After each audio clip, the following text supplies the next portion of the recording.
এই বোরিং টি শার্টটা পরে তোমরা আমাকে অলরেডি অনেকগুলো ভিডিও করতে দেখে নিয়েছো। চলো আজকের এই টি শার্টটাকেই একসাথে নষ্ট করা যাক। চলো।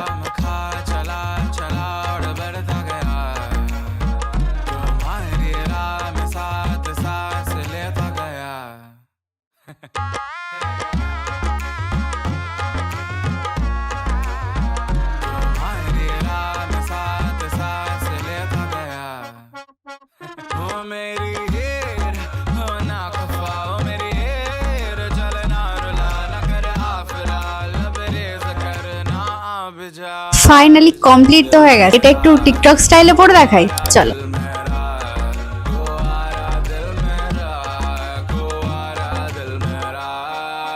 পার্সোনালি এটা এখন একটু বেশি ভাল লাগছে আমার, কারণ এটা আমি নিজে বানিয়েছি। বাই দ্য ওয়ে, এই ডিজাইনটার মালিক হচ্ছে বিপ্লব দা।